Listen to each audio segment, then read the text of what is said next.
que é que a gente poderia trazer que começou a chamar a atenção para uma possibilidade do Papa, do Cardeal Sarto se tornar Papa? Tipo, ali como patriarca de Veneza, o, o que é que seria de característica que começava, tipo, a apontar? Nossa, olha, eu acho que o Papa Sarto seria uma possibilidade. O que é que mais saltava do patriarcado dele de Veneza, que começa a ser enxergado também pelas pessoas, né, pelos outros cardeais, para que num conclave se chegue a um caminho possível, né? Exato. Essa questão do conclave é bem interessante, porque eu acho que eu nunca tive tanto acesso a um conclave quanto ao conclave de Pio Ah, X, porque, né, acho que talvez seja porque foi o que elegeu de fato um santo, né, como papa. Foi um conclave assim muito aberto, assim. A gente sabia muito, era até costume até de alguns cardeais fazer diário e depois publicar os diários daquilo que houve no conclave. sim. Porque devemos nos lembrar que nós não estamos aqui em 1903, não é Vaticano como a gente pensa hoje, né? Uhum. A realidade do Estado, da cidade do Vaticano, vem em 1929, com o Tratado Latrão, toda aquela realidade. Mas ali você vê naquele contexto um conclave que estava sendo vigiado por tudo quanto era polícia. Polícia do Vaticano, polícia italiana, né? Nós tínhamos aquele processo ali da unificação da Itália, tem todas essa realidade. Então era algo assim muito complicado realizar um conclave, né, nessas condições. Até o próprio Papa Leão XIII cogitou a possibilidade de que esse conclave, depois que ele morresse, fosse feito em outro local, fora do Vaticano. Olha, Mas aí acabou que ficou no Vaticano mesmo. Tivemos algumas outras realidades, não apenas de cardeais ali envolvidas, mas outras realidades. O próprio Merdelval era secretário, ele não era cardeal, né? Então ele não teve direito a voto, vamos dizer assim, não era eleitor, mas ele estava presente, né? Ali secretariando os trabalhos. Então nós que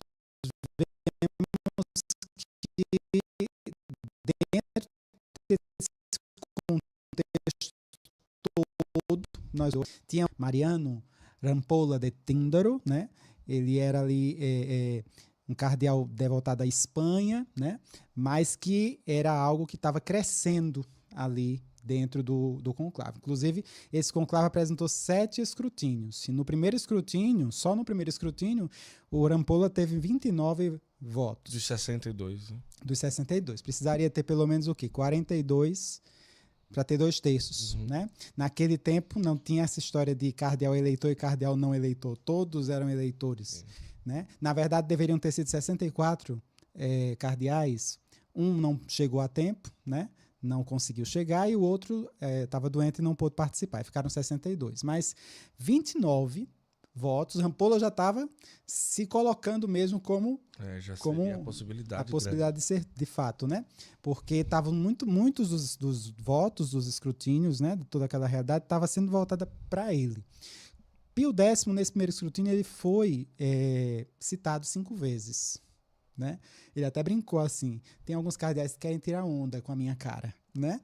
Estão tirando onda com o meu nome, como se diz, né? No Estão brincando nosso bom aí. Então, português, sim, né? sim, sim. E ele achava assim, é impossível, né? Porque ele não era o tipo de homem politizado, né? Ele não era o tipo de homem que fazia campanha, ele não era o tipo de homem que tinha esse interesse de fazer carreira. Ele chegou a cardeal, a patriarca, né? Unicamente pelas razões pastorais que ele tinha, pela capacidade pastoral, pelo envolvimento que ele tinha com as pessoas, inclusive até não católicos, né? Protestantes, pessoas até de outros credos e outras confissões. Ele tinha um respeito assim imenso por muitas pessoas. Então ele não tinha essa coisa de ficar fazendo campanha, né? Como a gente sabe que existe dentro desse contexto, né? Mas a gente vê já no primeiro escrutínio 5 votações, né? E Rampolla com 29, teve um outro que tinha lá com 20, né? E vamos avançando. No segundo escrutínio, Rampolla já vai diminuindo, né? Isso era um sábado, né? Se a gente for ver, começou no sábado o conclave, né? Eram 2 votações por dia, uma de manhã e outra de tarde. Até a questão mesmo da fumaça não é o mesmo contexto da fumaça que a gente tem hoje, né? Dentro dessa realidade. Então, Chega o terceiro escrutínio, já é no domingo, o quarto escrutínio, o nome de Pio X, de Sarto, né? Já vai crescendo, chega a 9, né? E ele pensando cá consigo, só me faltava essa agora, né? Começaram a aumentar. Engraçado que quando ele chegou para ser bispo de Mantua, né? Quando ele foi bispo de Mantua, ele escreve uma espécie de, na época era um telegrama, né? Para um bispo amigo dele em outra diocese. Aí ele só responde assim, quando ele foi convocado pelo Papa Leão XIII para bispo de Mantua, né? Na Itália. Aí ele fez um telegrama dizendo assim para o bispo amigo dele, né? O Dom Calegari. Só me faltava essa, né? No sentido assim, o que falta acontecer mais? Que eu pensei que eu ia ficar na minha aqui, né? E aí chega no conclave, no quarto escrutínio, né? Já surgem alguns rumores de que existe alguma realidade de veto, um direito de veto, que poder uma realidade desde o século XVII que nunca se colocava em questão, mas nesse conclave em particular, alguns governos, algumas monarquias católicas, né, como a Áustria ou a Espanha ou mesmo a França, elas tinham, por conta dos monarcas, né, católicos, eles tinham esse direito de vetar alguém que estava ali no conclave. Né? E nunca usavam, mas nunca usavam. Acharam de querer usar nesse conclave, né, por causa das implicações políticas, né, e sociológicas mesmo, que o Rampolla poderia ter implicações caso ele fosse eleito. Então, o cardeal polonês, de dentro do conclave, ele usou esse direito de veto sobre Rampolla. Né? Rampolla ele insistiu muito em resistir a essa realidade, né? E alguns cardeais estavam, começou a criar um certo partidarismo ali. Né? Alguns cardeais foram a favor dele, outros foram contra, outros estavam dizendo para ele que ele não aceitasse caso fosse eleito por causa desse veto, porque isso iria trazer consequências, repercussões no governo austro-húngaro, enfim. Nesse contexto, o nome de Pio X começou nome de Sarto, né, começou a se elevar. Né? Diante das realidades que a igreja está vivendo naquele momento, começam a surgir as primeiras indicações. É necessário que seja alguém que seja mais imparcial, Sim. alguém que tenha mais uma vida pastoral, alguém que agrade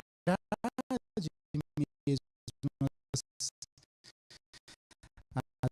realidades da igreja, questões políticas, como foi o caso também de Leão XIII, Sim. um grande papa, né? Mas Leão XIII tinha muitas implicações também de ordem política mesmo, né? Até porque de Leão XIII nasce a Rerum Novarum, né? Nós temos uma série de realidades dele que tem implicações também sociais, é de onde começa realmente aquele desenvolvimento fantástico da doutrina social da igreja, né? Leão XIII. Mas quando chega no conclave que elege Pio X, nós precisamos de alguém que realmente seja um pastor, né? De alguém que possa ter esse tipo de caráter. Né? Eles vão conversando entre si. E aí o nome de Sarto começa a crescer. Sarto dizia, pelo amor de Deus, não façam isso comigo. Né? Você vê na biografia de Sarto, você nota o quanto que realmente ele encarava a realidade do papado como se estivesse recebendo uma cruz. Né? Um calvário. É um calvário. Ele já dizia isso quando era bispo. Ele diz, que calvário, meu Deus, que tu me deste. Eu não tenho forças para suportar tamanho calvário. Né? Meus braços não suportam. Né? E aí, quanto mais ele dizia isso, mais a graça de Deus ia sobre ele. Né? Quanto mais ele dizia, pelo amor de Deus, não me escolham no conclave. Pelo amor de Deus, não me escolham. Não acabem com a igreja. Porque eu não sou capaz. Quanto mais ele fazia isso, mais ele caía no tal favoritismo. Olha só. Entende? Chega um momento que ele está na capela, né? Foi a primeira vez, inclusive, praticamente, que ele teve contato com o cardeal, com o Rafael Merlo-Deval, que na época não era cardeal, era só secretário, mas ele estava rezando sozinho, em silêncio, cabeça baixa, chorando, diante do Santíssimo, né? Numa capela privada. E Rafael Delval chega e pergunta a ele se os outros cardeais podem dar continuidade às votações, no sentido assim, de indicarem ele para pontífice, né? Colocarem como voto. E aí ele disse, eu preferia que não.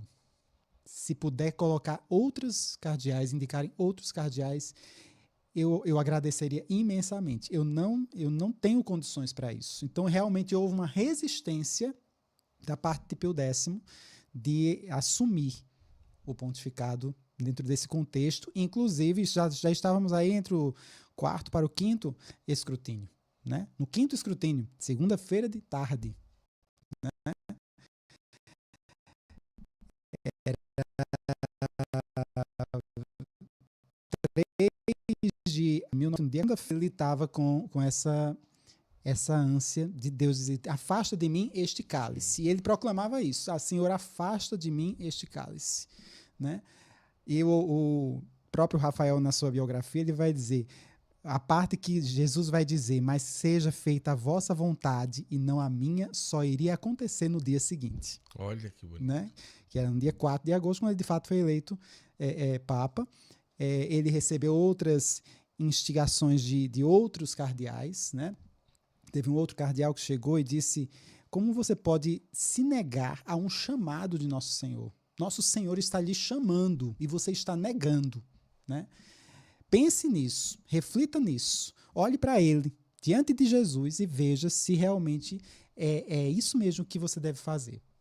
Se esquivar da função que o Senhor está te jogando sobre você, né? Colocando sobre você. E aí, ele refletindo muito. Depois dessa fala desse outro cardeal, aí sim, né? Quando foi no dia seguinte, ele se pronuncia, pede ao Rafael, que era o secretário, para que ele possa dizer ao cardeal decano, né, que estava presidindo o conclave, que poderiam continuar, caso seja feita a vontade de Deus, poderiam continuar com o nome dele. Com o nome dele, com as indicações.